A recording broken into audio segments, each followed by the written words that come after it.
right, everyone, we've made it through another week. Two hurricanes.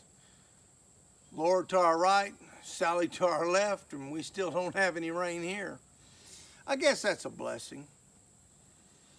But it did remind me of a time when the creek did swell. We have a creek going through the place, and the creek swole, and we had a lot of rain, and it got way out of its banks. And the boys, they wanted to go down and see what the creek looked like. So the boys and I and the dogs, we all wandered down to the creek, and I told them, I said, hey guys, don't get too close because it's going to be real slick. That silt that's left over is like grease. You will fall in. Yeah, okay, Daddy. They didn't listen. It wasn't 5 minutes later, I hear kapoosh, and I holler, Dad, I'm in the creek, come get me. So I go down in the creek and I fish one of them out. And got the mud off of him, got the silt off of him, washed him off the best I could. But, you know, it kind of reminded me of this thing called dating. Now, I've been a pastor for 12 years, and I've been in youth ministry over 30 years. And I've seen the ups and the downs of dating. And those that know me know I am not a proponent of dating in high school. I don't think there needs to be any dating in high school. I've seen what it does to our teenagers. But they don't listen to me. I'm outdated. They always ask me, well, Brother Dusty, didn't you date when you were in high school? So I tried. I wasn't very good at it. But the point is this. Just like that creek, I tell our teenagers you don't need to be dating because pretty soon you're going to fall in. Fall into what, you ask? Fall into trouble. See, just like wandering too close to that creek, some of these teenagers think that they can handle dating. They hang out with each other all the time, everywhere they go. They become possessive.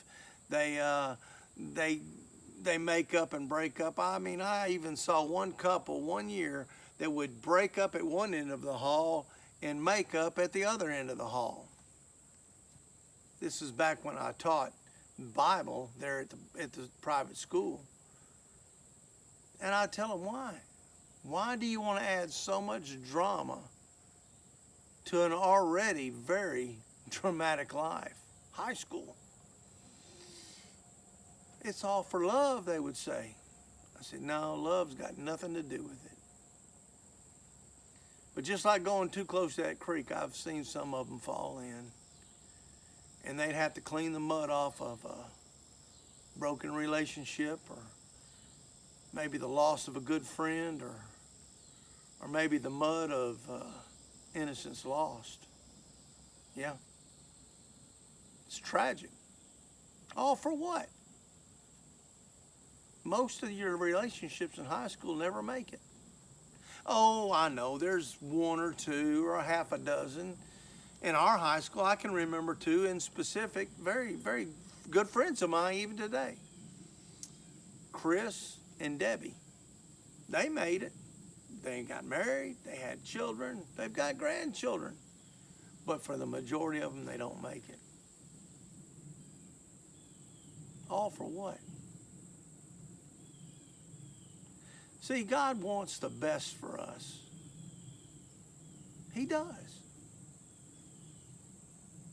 And it's our job to remind the teenagers of that. I'm talking right now to maybe some parents, some grandparents of teenagers. Maybe you even have some nieces and nephews in your life. My challenge to you is to pray. Pray for them. They are under extreme pressure by this world. They have more temptations than you and I ever had. You think I'm crazy, don't you? Can you guys imagine if we had cell phones back in our day? Huh. Some of us still would be in jail, I believe. but they are under tremendous pressure. It says in the Bible that the God of this world, Satan, wants to kill, steal, and destroy this generation.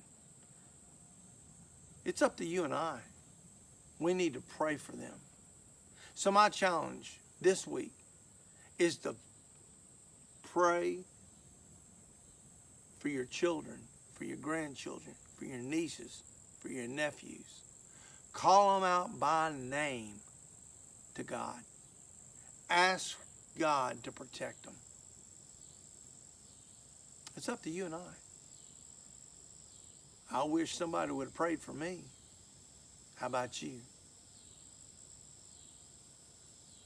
This may not have been the kind of message you were hoping for. I don't know what people think. But the teenagers have a very special place in my heart. And I'm just asking you to help me out here. I appreciate y'all being here. I appreciate you listening to me. And I look forward to seeing you next week. Take care.